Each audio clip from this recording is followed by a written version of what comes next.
You are listening to the Lawyer Stories podcast with host Benny Gold.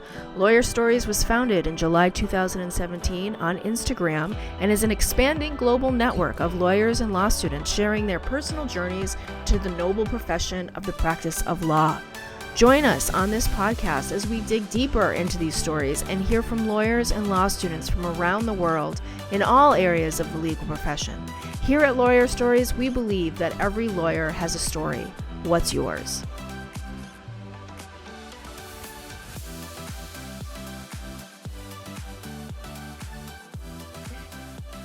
Welcome to the Lawyer Stories podcast with Benny Gold. Today we welcome in Natalie Lopez, owner and attorney at Natalie Lopez, attorney at Law PA, aka Nat Guilty, located in the Miami, Fort Lauderdale, Florida area, and focus on criminal defense with some work here and there in family law. Natalie, how are you? Good. Don't forget the domestic violence. I call it the trifecta. The trifecta, domestic violence. Very good. Okay. So, what's that? I said I'm great. Thank you for asking. Good, good. I'm glad. Welcome in. It's fine. You know, we finally got you. We finally caught up with you. You're the ever busy and elusive or like quick to move. Nat Guilty. It's great to see you. Like, you know, I take a lot of pride in like having people who actually took time to come to my events, the Lawyer Stories events, like on the podcast, because it's a way for me to get to know them better, and I really appreciate that they came on, so I get to like talk to them and learn about what they do, and like more of a I don't want to say controlled, but a little less, not wild either, but an environment like sort of one-on-one. So thanks for coming out to the event in Miami in February. I hope you had a good time. And I'm honored that, you know, I wasn't being evasive. It was just, you know, our schedules were crazy, but you really worked with me. You were really flexible. So more than anything, I'm honored that you wanted to speak with me. So of course. The event that you held in South Beach was a really good time. Thank you. As I was telling you before we started, you know, it was a cool event because I was invited by a legal assistant that I knew, who then it turned out coincidentally, she knew somebody I went to law school with. So I just knew I had to go, and I'm happy that I went. I met That's you. awesome. I met a couple of other nice characters there. Oh, good. I love it. It's all about connection. We hope to do another one the beginning of 2025 down there. So I know you're focusing on New York, but hopefully you focus more on Miami and Fort Lauderdale. Well, New York was a good time in June. I have to say that was a big hit. We're looking at Boston now for October, so we'll see about that. Okay. So tell us where you're from. Sure. Well, originally I'm from New Jersey, but I do always say I'm not really from New Jersey anymore. I went to high school here in South Florida. I went to Cypress Bay, actually, which is out west. Okay. And I did go back there for my undergraduate degree. I got an associate's there in criminal justice at County College of Morris. It's in Randolph, which is in Morris County. But really, I'm from here. I went to high school here. You know, I know the culture here. You know, my legal community is here. My clients are here. I say that hilariously enough. And actually, I do have one New Jersey case, but just one. But, you know, I grew up here. This is my stomping ground. You know, as you mentioned, I practice in Miami and Fort Lauderdale. I'm based in Fort Lauderdale, but I also practice in Palm Beach, too. So South Florida is my area. And I'm definitely, you know, happy to represent being from here. That's awesome. Are you licensed in Jersey? No, I'm not. Right. I was actually entering that case. This is the first one that I did, you know, Nice. first, I'm sure others in my career, but entering in Pro Hoc Vice. Pro Hoc Vice. I like it. All right. I remember what that means. All right. So, so in high school, like you said, you weren't, I mean, so we have featured you on Lawyer Stories Instagram, on Facebook, on LinkedIn. Great story. You said you were not like too into school, but like once you started reading like legal type of books, you really enjoyed that. Like, and then I believe you got an associate's in criminal justice, right? You just mentioned that. But like, when did you know you wanted to go to law school? Well, I think within my post that you posted on your page, I did mention all of those things. But what I mentioned was that I wanted to be a lawyer since I was 15. I just didn't know how to get there. I didn't know how to get there. It was something that I wanted to do, but I had no idea. So you didn't have like a mentor or like anybody to show you the way? No, not necessarily. Okay. I don't want to throw my parents out there, but Oh, they're boomers. It was a little different yeah, growing yeah. up in the 90s and the early 2000s. So what was it when you were 15 that you were like, I want to do this? Well, I mean, I think I already wrote it. I guess I was a little bit of a troublesome kid, a little Really? rebellious. I did not like school. I much rather go to the beach and hang out with my friends. I moved here from New Jersey, so I was absolutely loving the lifestyle. Yeah. And it was definitely hard to keep me in class. And, the classes that I was good at is what I liked to attend. I mean, oddly enough, though, I had great grades, even though I didn't really pay attention. But the classes that I liked were, social studies, Yeah. history, art, English, reading. And then I think it was legal court and procedures. And then once Okay. I found that, everything changed. And I was like, okay, this is what I want to do. I don't know how I have to do it, but these people who are on TV, that's what I want to do. It's amazing. Do you think you were bored in high school? Bored, Yeah, bored. too bored, and Too bored. Okay. unsupervised. And unsupervised. Okay. Yes. So tell us about like going through the associates, like getting in criminal justice. Obviously, like that really even more so piqued your interest. You went on obviously to get the 4-year degree and then to law school at Nova. Like, tell us about like the process of criminal justice. Like, was there a certain class that you really liked? Um, Criminal law, maybe? Yeah, criminal law was definitely always my favorite class. Um, that's why it's my primary practice, and that's why it's the first thing that I did when I got out of law school. But associates, I was actually talking to somebody about this the other day.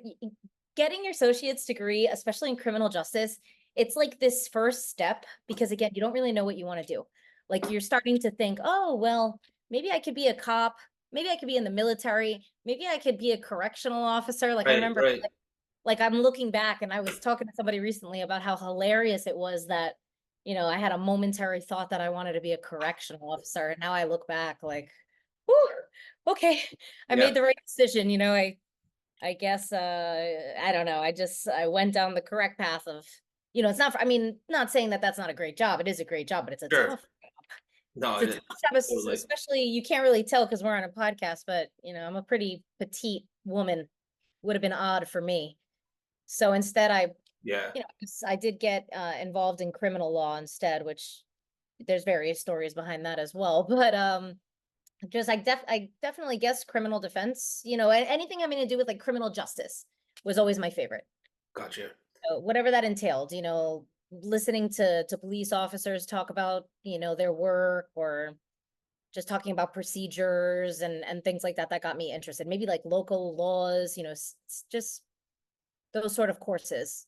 Yeah, no, for sure. I thought criminal procedure was like very interesting when I took it in law school. I definitely I love the whole like jurisprudence of it. It was very interesting. So speaking of law school, like what was your experience like? You went to Nova.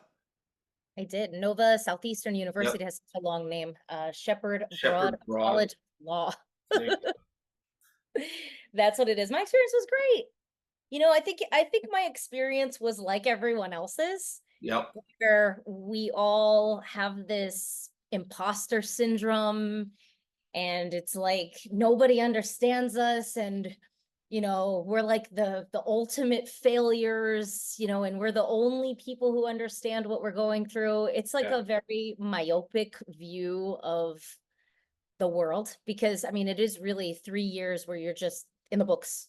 You're focused on yourself. You're obsessing over, a future that you want that you don't know if you're going to be able to have. So it's a interesting whirlwind of time. Yeah, no, totally. I know it's a blur. And for me it feels like a whole nother like world ago, like totally. I mean, it's been so long ago that yeah, I get it. What advice can you provide to law students right now? Like something you look back on and wish you would have known? Yeah. I mean, even over my time of practicing, which has been 6 years, by the way, this year, I've had a couple. Congratulations. 6 years. Wow. Yeah. I'm still a young lawyer, but I'm kind of getting there where I really know what I'm doing now, which is scary. That's amazing. It is. Thank you very That's much. amazing. And you're like, I mean, you're going to give us advice, but I Sure. mean, you're running your own practice. You obviously had like, we're going to actually get into your work experience because it is really impressive how you went from step by step. But give us some advice for the law students. I know I asked that. I don't want to move away from it yet. I guess the advice goes, it depends on where they are in the process. Yep. Like, so for example, sometimes I'll talk to people about taking their LSATs, and they want to take it over and over and over for that perfect score, and they're pulling their hair out, and this is to get into law school. I Yep. always tell them, like, stop, just relax, take the test once, apply to school, go to school, get it done. Stop trying to take it over and over for, Yeah. for a better score. That's not Right. really, nobody ever cares. Nobody asked me what my LSAT score was. It's just get into law school and get it done, especially if it's something that you want to do. Yeah. Great. I guess I'd say believe in yourself. I don't know, literally believe in yourself. I know Yeah. that sounds corny, No, it but doesn't because you just talked about imposter syndrome. And I think like imposter syndrome is like such a big piece of how people feel. I mean, I remember it. I mean, I think the interpretation is that is you don't feel like you belong there, like somebody else should be there in your place, like this isn't for you.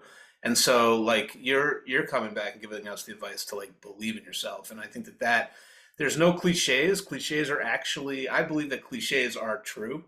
So, I mean, and they kind of are, right? Like, there's cliches are true. So, like, yeah, you do have to believe in yourself. Like, I think that that's yeah, great advice, actually. thanks. And just, I don't know, relax, study, stop going out, Stop going try out. to eat right, Yeah, I wish work I could. out. What's that? I said eat right, work out, stop Yeah, going out, close out all the negativity in your life. Just cut it. This is the time to just cut it off. Turn off your Facebook. yeah. Yeah, I just think you stop. just mentioned like everything that I did wrong. You basically Really? just meant everything, but this isn't about me. So, anyway, so all right, one more thing about law school, right? And this maybe you can give us some insight. Like, how important would you say it is to take practical classes like trial advocacy and, maybe mediation, but like having an internship, and really pushing to get that practical hands-on experience? Very important. I mean, I would think that I wish that they offered trial advocacy like levels. Yeah. I wish that there was like level 1, level 2, level 3, and you could take it all throughout. For people, for example, who are in my position who Yeah. want to do that with their life. Yeah. So, I mean, I think that it's extremely important. Same thing, you mentioned the externships or even externship. That's important, basically to not waste your time. And it kind of goes hand in hand with networking, meeting people, trying to understand the inner workings of, our legal community, which is huge. And I know that we're going to go into it, but, it's something that it's hard to explain. It's almost like unreal. Like you don't really understand it until you begin to experience it. You have to learn it. You have to dive in. Yeah. And even when you dive in, you don't really truly understand it. Like it's kind of like with me practicing for 6 years, like everything is finally starting to link up. The puzzles of the pieces are like connecting. Right. Fine. So I think that, starting early that way in law school, that's kind of what you're doing. You're working with your legal peers and you're understanding what the world is like, in those particular Yeah. fields. You're also testing the waters too, because like for me, I worked at a civil, firm for a little while as an entertainment firm. My dad always wanted me to get into entertainment law, so I thought I'd give it a shot. Wasn't for me, but Yeah. Yeah. no, but you're testing the waters, you're learning, and it's a really good idea. Yeah, no, for sure. I get it. I mean, I think there was like trial advocacy and then advanced trial advocacy, but yeah, it's just those things are so important. And I remember, I think I have the current dean of my law school now on the show. And I think I might have asked him, or I meant to ask him, what would you say if like a former student who's been out of law school for like, a decade or two came back and said, hey, I really want to survey trial advocacy because I think like, I missed out and I really think like I need that piece to learn. Like, and I don't remember what he said, but like, I have these like visions sometimes of like going back and like taking it more seriously, which I know that sounds ridiculous taking it seriously because who goes to law school and doesn't like take it seriously? But there are people. It's being it's a certain mindset. I think that like some people are more ready than others. But I would so love to take that again. yeah, Love. yeah. I Yeah, mean, you never know. Maybe we can we could work on the dean over there and see if we can get you in. let's do it. No, I Actually, maybe I'll remember. go to class with you. We could read our opening statements to each other. Let's do it. I would love that. Yeah. I could, yeah, I have so many answers that I could answer to that right now. But no, I specifically remember trial advocacy Yeah. being my fourth class of the day. So it started at like 7:30 p.m., maybe 8, something ridiculous. Oh And I yeah. remember being exhausted. And I thought like, wow, I really wish that this was like my first class of the day so that I could engage more. Yeah. But then I spoke to other peers and they would always tell me, they're like, you did great. I'm like, I Yeah. felt like I was exhausted. Oh well, that would make too much sense if they did that for you. Made the class earlier. Exactly. Yeah. It's Um. possible.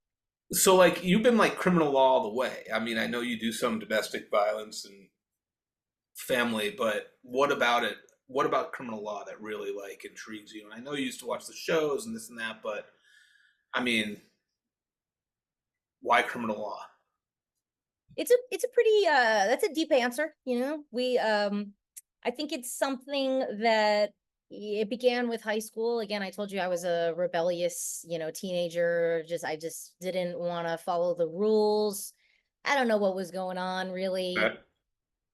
And from there, I think it was it's crazy to say, but crime, oddly enough, even living in a great place like, Southwest Ranches, crime was surprisingly around. And I probably had friends that shouldn't have been my friends, but you know what? In all honesty, they were some of my best friends, and they're still some of my best That's friends. good. Yeah.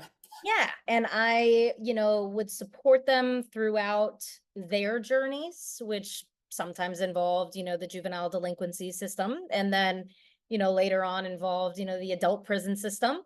And as I was supporting them through their journey, and I guess being able to connect with them and relate with them and just offer them general friendship and support and general guidance, I was like, you know what, I can do this. Like I'm interested in what's going on in their life and what's going on in their case, Yeah. and that I feel like I could do this. That's And then, awesome. yeah, how you said, I'm sure it's like, sprinkled with how cool movies are and everything like that. And yeah, No, I you just, have like a real reason. That's really cool. Like something, in your life sort of like catapulted you into being a criminal defense attorney and being interested in criminal law. I think that's really cool. Yeah, that's great. So tell us about the name Nat Guilty.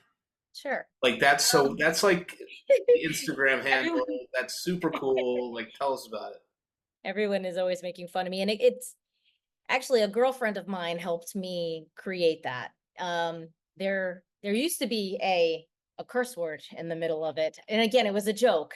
But I'm like, okay, yeah, let's remove the curse word. And then I put it as my handle, and everybody just thought it was really funny. And It's then awesome. it kind of just went from being funny to now when I walk in the courtroom, people say it like, hey, Nat Guilty, and people just keep saying it. And it was just catchy, and it just stuck, and again, it goes hand in hand, with criminal law. So Wicked cool. it just works, again, I mean, my mindset, and you could look all over my website if you'd like, my mindset is truly like criminal defense minded. Everything that I do, it revolves the mind of a criminal defense attorney. I know it sounds weird, but Really, it's like what? true. It's just, you got to be an outlaw to be in in this industry. You have to be non-judgmental to the craziest things that you can hear. You have to be, I don't know, you have to not let certain things dwell, or take certain things home. Yeah. Yeah, criminal defense attorneys, we do have like a joke where, I want to say in some prosecutorial offices, they're offered therapy and things like that. Even law enforcement, they're offered therapy, but nobody cares to offer us therapy. Nobody Nobody cares. cares. Nobody Well, takes right here. What do you got? We got a couple. let's just spill the beans. Tell us what you Yeah, got. but nobody realizes the crazy horrible, like squeamish, like things that, we're dealing with our clients and they're very important. And I have to have a straight face and I have to understand or, not even understand it, but just defend what they did or Yeah. basically somehow say that they didn't do it. It's an What if- amazing field. yeah, I think the question is always like, what if they did do something? Like, do they tell you? And like, do you have to tell the court? Like, do you have to tell the judge? Like, maybe people ask you that about being like a criminal defense attorney. I get asked that a lot. And just the one that I get to is, oh, how could you defend people like that? Like, Yeah, that one I'm not so worried no, about, but it's more like just what the ethics is about it. And sure. I always thought if somebody was in like if somebody said something that would put somebody else into like imminent danger, like I'm gonna go kill that effing person, you might have to like report that or something. I don't know, maybe You not. know, I've had that happen to other colleagues Yeah, where they knew that somebody was in harm of death. yeah, Uh, they were put in a position where they had to report it. That hasn't happened to me. I mean, I know that every fact pattern is different. We have a hotline, honestly. If yeah. you're unsure or you're just not exactly sure the correct move to make, of course, speak with your mentors, your colleagues, but then call the 1-800 line and just That's ask if amazing. What is the 1-800 line? Not like what's the number, but what service do they provide? sure, it's from through the Florida bar, and it's Yep, an ethics, hotline that it's anonymous. So that's you, great. yeah, you could spill the beans. You could tell them, I mean, don't use names and Yep. everything. You don't even have to announce yourself, and you could just explain, and then they go ahead and they pull up all the rules and they apply it to your facts, You and they don't have to say who you are for an attorney. oh, No, that's awesome. it is, it's really helpful. Um, and how you mentioned, so if somebody were to tell me that they did something, I don't, of course, I don't have to tell the court or anything like that. But if they were to then get on the stand and say that they didn't do it, Yeah. we kind of have a cue on how to handle something like that, which is Okay. essentially that we would just kind of back up and say, I'm going to let this person who's on the stand right now give their testimony in the form of a narrative. And the judge would know what that means. The prosecutor would know what that means. Everybody would know what that means. Oh, But of interesting. course, yeah, but as a defense attorney, of course, you try to avoid that at all costs because then the prosecutor has, the green light. They know what's happening. So, I just you have to be very careful about that. You have to sometimes your client, you should tell them not to tell you everything. Okay. All right. Interesting. So you had a couple of really good internships. And tell us about your first job working as an assistant public defender at the Broward County Public Defender Office. Sure. And you mentioned internship. So in Yep. law school. Yeah, law school. You had a couple really good ones, and then it looks like you went on and worked for the defender's office. Sorry. It's okay. Um, yes, in law school it was really fun. It was really fun because in my second year of law school, I was able to go to the public defender's office, but in Detroit. So that was a good time. But the first year of law school that summer, I interned with the Broward County Public Defender's Office, where I was able to shadow a judge that's currently on the bench. His name is Judge George Odom. So I Okay. was able to shadow him, basically follow him around like a little puppy Huh. for the entire summer, which was nice. Yep. And then the second year of law school was really cool because Michigan has different rules than Florida. And Michigan had just a general law school student rule. So there was no what's called certified legal intern requirement. You could Okay. just be in law school and you could speak on the record. So that was really cool because Wow. Why'd you end up in Michigan? I was dating a boy. Okay. Sorry. I always ask these It's okay. questions, It's and okay. people always anyway. All right. Sorry. He's It's a just nice I boy. had to ask. It's random. Yeah. Michigan, go Lions. What are you gonna Yeah. do? Go Blue. Yeah, he was a nice boy. He actually wrote me a wonderful letter of recommendation to the Florida bar when I was applying. Oh, So that's very nice. Yeah. yes, it was very nice. And it was a comedic actually on it. He basically said, oh, she studies so hard that I could be a lawyer, that I'm always Yeah. studying. That's funny. um, but I went to Detroit and I really love that experience because I was able to do things. Yeah. I was able to do, probable cause hearings, which I was so scared. But I did a motion to suppress. I helped in an involuntary, no, it was a first degree murder. And I think that the jury came back with involuntary manslaughter. Okay. And it's so annoying because I don't remember the case number. I don't remember the person's name. And, as attorneys, we like to keep tabs of our trial. So I was so upset that I don't remember. But that was a good time. And then I also worked on another high publicity case where I worked on just negotiating a plea, which was a good time. Good. And then in my third year, that was the civil firm I was referring to. Very nice civil firm in Miami Lakes. And for entertainment law, they were focused on representing famous reggaeton artists, which was amazing. But for me, I mean, I know I have red lipstick on, but I'm like not really the flashy type. So, the people, lawyers who are involved in that, they're, the music awards and the Met Gala, and they're really out there on TV, and it's amazing. But and then the civil litigation, it bored me a little bit. So but it was good. It was a good experience. How I said, my father always wanted me to do entertainment law. So so you give it a shot. Why not? I gave it a shot. Yeah, why not? I mean, but then you went back, and so like you made your way to a private firm, right? And then you've been in private practice for what, 2.5 years now? About 4. Because so 4? when I passed the bar, I then became an assistant public defender at the Broward County Public Defender's Office. Okay. That was, an invaluable experience. I was there for 2 years and about 8 months, so a little shy of 3 years. COVID came around, and it was a lot was going on in the jails at that time. Gotcha. That's when I entered into private practice, and I worked for a mentor of mine that I had throughout law school. I worked for him for a bit, and after working with him for, trying to think how long, maybe until probably right when I opened up my firm, March 2022. I decided I wanted to do my own thing. I want to be my own person. Yeah, And March 2020. I have 2.5 years, Nat. That's like, come on, I'm there. 2.5 years. Well, but you said private practice, so Oh, technically. I meant your own private practice. Sorry. So I did my homework on LinkedIn. Okay. I know that you're so look. So when did you know it was time for you to launch your own firm? You needed the money. Yeah, I wanted more of that.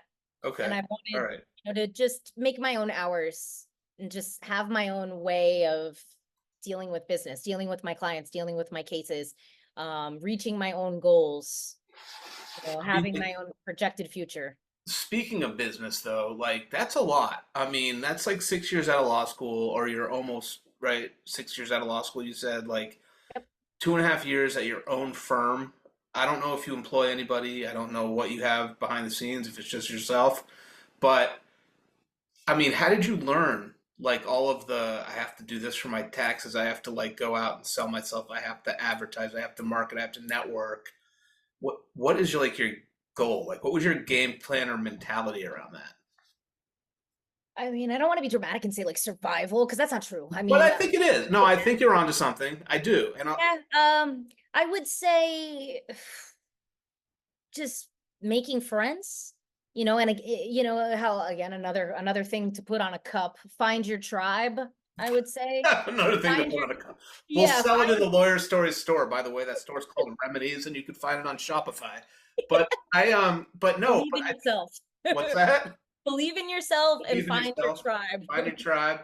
So, but I do think the survival thing, you hit on something, because I think when you go to law school and you become a law student, it kind of is a survival thing. And I think when people put you, law students, wherever, in it, like a certain situation, like I think you'll find that law students can cope and figure it out, right? Like more than a lot of other people, not like putting down other people, but like we've been seasoned and kind of put through the blender, the trenches, not the blender, sorry, the trenches. The blender too. That sounds like a case that you might have to handle, being put in the blender, but put into the trenches. So I think you're onto something there.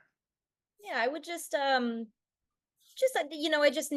needed something new. I needed something different. And I think that all of the stereotype adversities, I faced them, and including just people telling me I'm too young, I don't know what I'm doing, I don't have enough capital, nobody's gonna take me seriously. I mean, I've heard it all.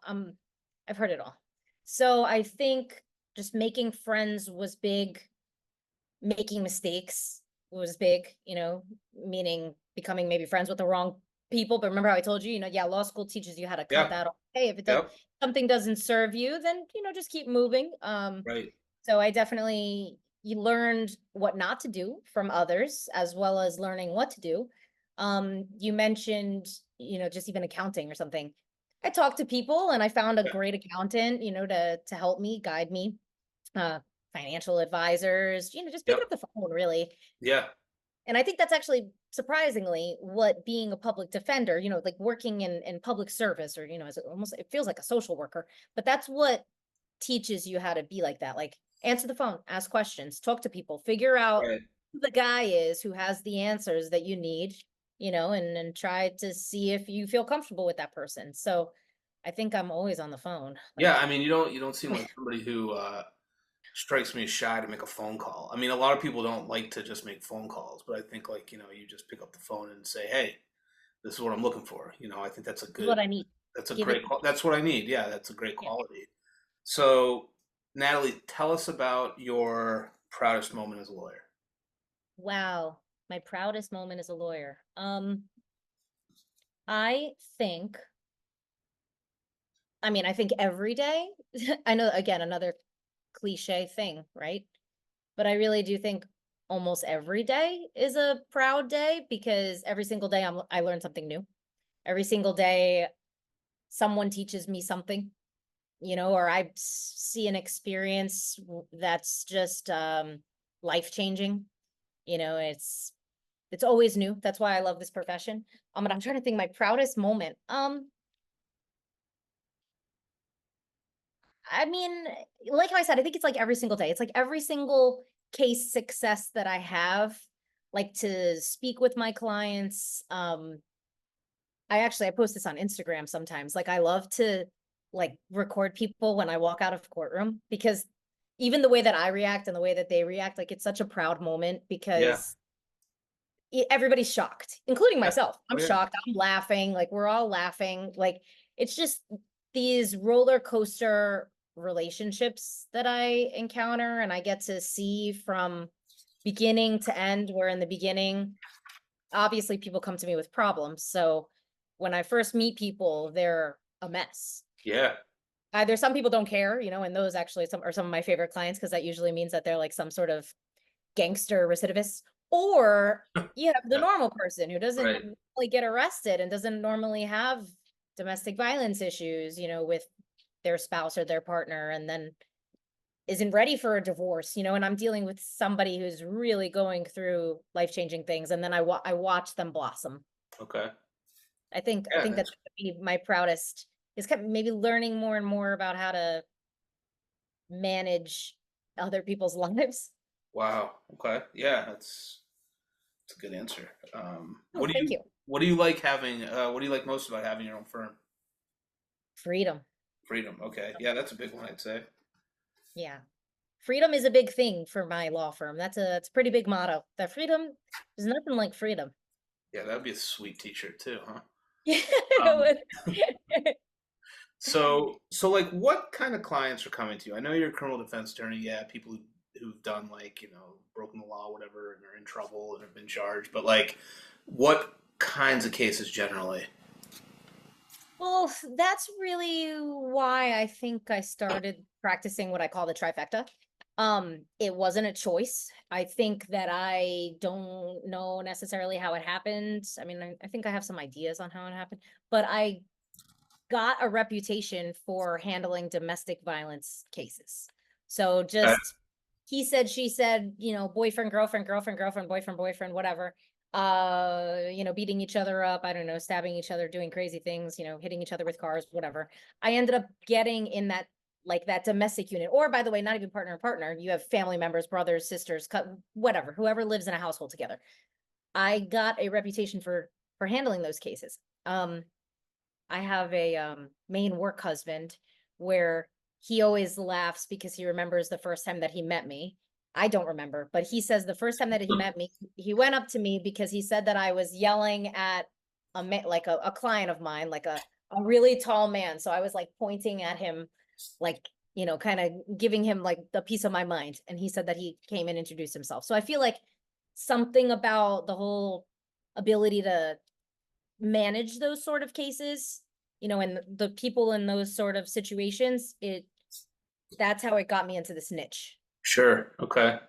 So And they're all like kind I of almost forgot your question now. well, no, that they're all kind of like interconnected, I think, right? Like yes. the kind of clients that are coming to you probably There we go. The kind of a clients lot of the issues are probably interwoven. Like you're talking about like being a defendant and like having issues with like DV and like, you know, family law, that they kind of bleed into each other. Or maybe bleed's not like the right word to use for criminal defense, but probably the perfect word. it's probably the perfect word. Okay. So yeah, no, I can see how that works. I mean, I think sometimes a lot of different laws, I mean, like a lot of different practices, like bleed into each other, like immigration and like family law and criminal law. So I think it's all sort of connected a little bit. So that's pretty interesting. So that's a lot of the type of cases that I get. It doesn't mean that I only handle domestic violence crimes though, but I'm just saying I do get a lot of those cases. And how you said they bleed into each other. So for example, you'll have a defendant, you know, who had an issue with a victim, and then that victim has, you know, is wanting to get a civil order of protection, you know, against them, so that my Right. client can't come within a certain amount of feet from them. So then you have a civil case. Then you have maybe they share children or maybe they're married. Then I have a family law case. So that's like the trifecta, 3 separate case Yeah. numbers dealing Yep. with the same client. So that's my specialty.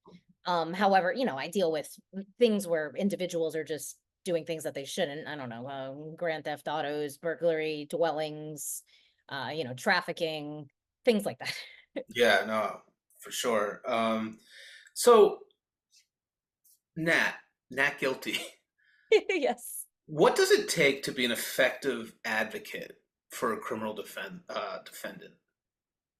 I think I was alluding to that in, you know, a little while ago, where um, you have to, things can't surprise you. Hmm.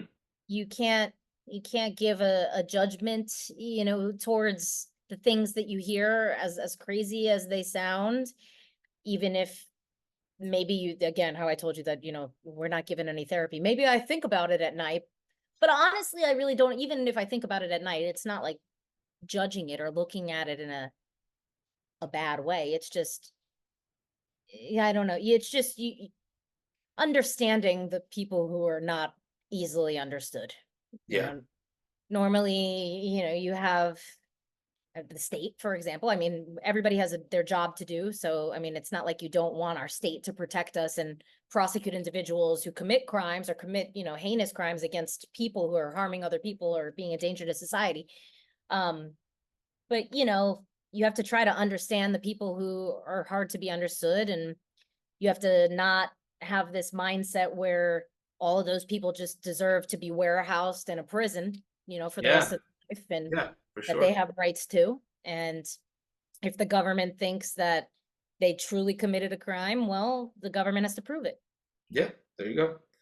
Yeah. So how do you you're a very busy young lady. How do you balance the demands of your career with your personal life and your interests?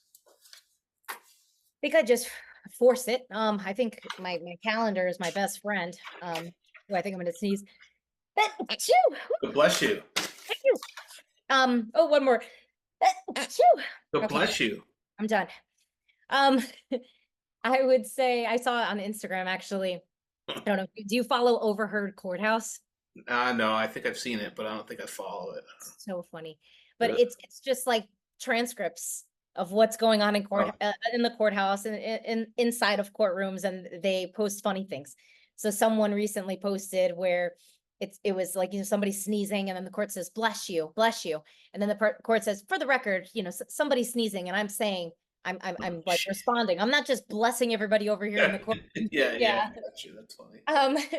But balancing work and my personal life, I would say my calendar is my best friend. It's always giving me alarms all the time, nonstop, but it keeps me in line. And I would just say forcing myself, just knowing I have this thing too.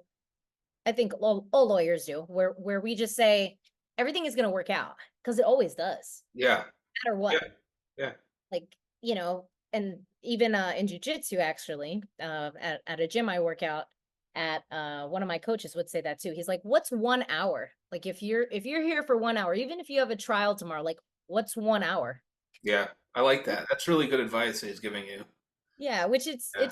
it really is true. It's like just put everything down and do what you want to do, because at the end, your own mental health and your own Yeah. family and friends, those relationships are really important too. I like that. That's good advice for sure.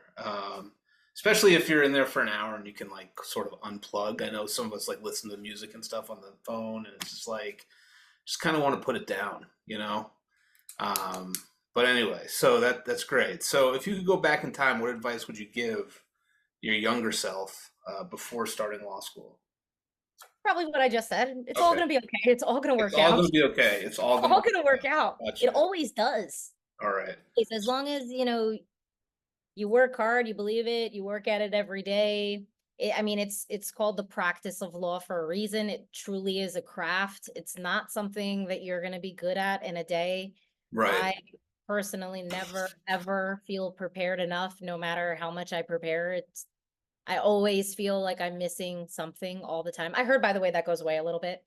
Oh, okay. A Well, that's little further in your career, but I mean, everything is going to be okay. Everything's going to work out as long as you work hard, which that's what law school teaches you. It teaches you survival. We've to talked about survive. survival. There you Yeah, go. it teaches you to really sit your butt in a chair for 14 hours and Oh to my gosh. read the damn book. That's All what right. it teaches you. I'm gonna have nightmares tonight. Okay, so Trauma. how do you see your career evolving in like the next 5 to 10 years? Yeah. I think I mentioned that to you via email.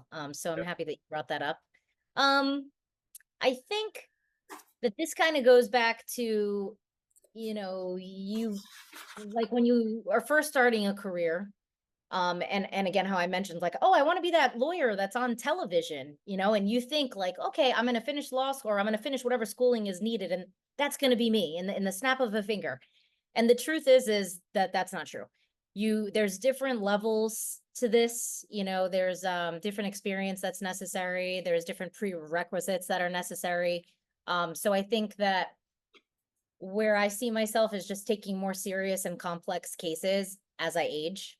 And that's just the reality of the business too, is the older that you get, the when your hair turns grayer, you're more wiser and I know, more trauma, but you're more wiser, and people come to you with those more serious complex cases. Yeah. So I hope that all of the cases that I receive one day will all be, and not saying that the cases that I receive are not serious and complex, because they surely are, but I would really like 95% of my cases to be serious and complex. Like Wow.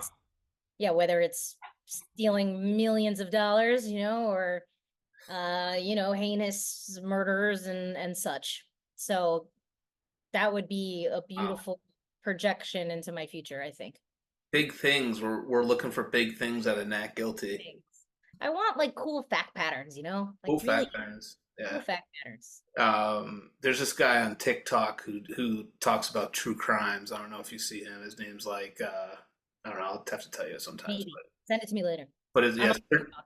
you are, yeah, it's pretty good stuff. I don't like usually get into a lot of stuff, but he's like a really good storyteller with like good illustrations, and like it's interesting crime fact patterns. So, um, I just want to let you know that if there's anybody you ever see on Instagram or our social media that you want to be connected with, that you think would be like a beneficial, like a friend, or like somebody that you think would be a good colleague, or you can get cases from, like I'm happy, always happy to make the warm introduction. You're doing like incredible things. Like, how far law school? 10 years? Not even 6 years? 10 years? Yes, it's crazy because it And feels you've like been on just your yesterday. own. I know you've been on your own for like 2 years. So I'm like happy to do that. Like, I mean, that's just incredible. So, I do know some other attorneys you might want to meet. And did we cover everything? Is there anything else that you wanted to talk about that I missed?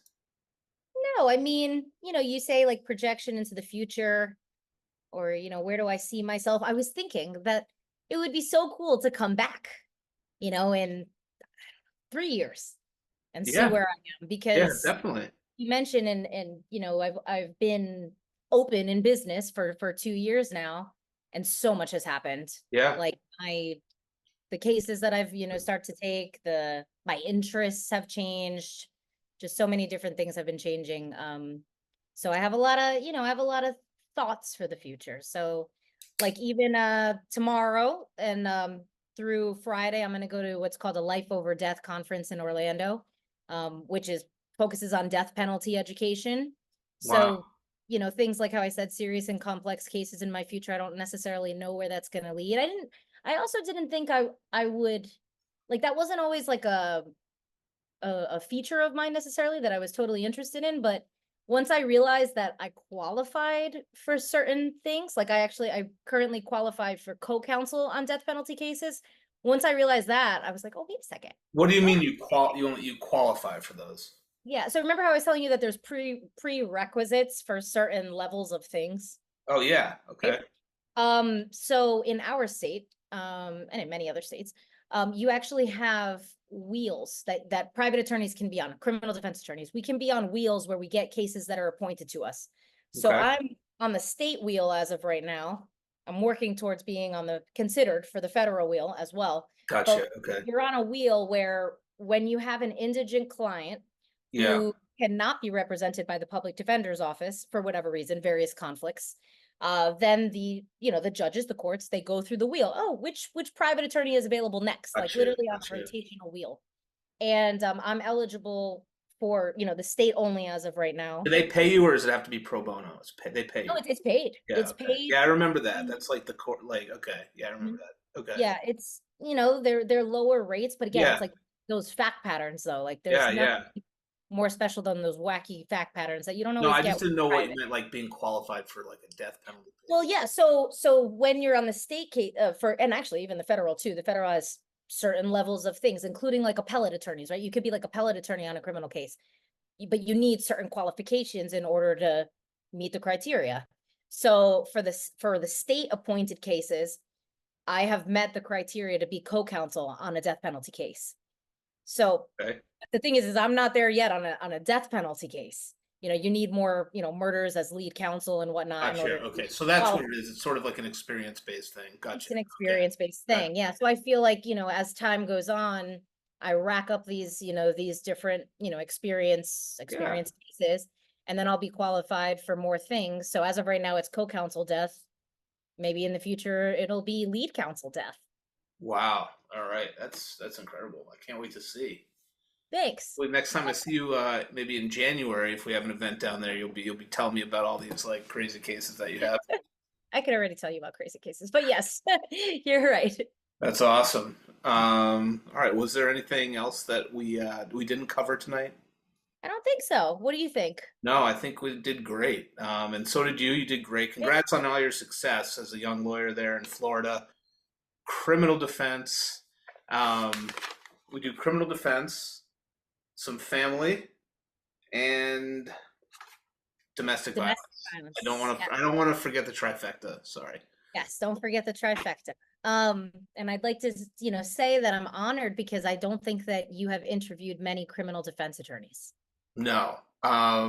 There's been a few, but there hasn't been a lot. That's right. So yes. And I think that maybe they might be good connections for you because I think they're in other states too. So you never know. Love that. Yeah. All right. So everybody, thanks for tuning in. Stay right there, Nat Guilty. Sure. Thanks for tuning in wherever you are in the world today. Enjoy yourselves. Cheers.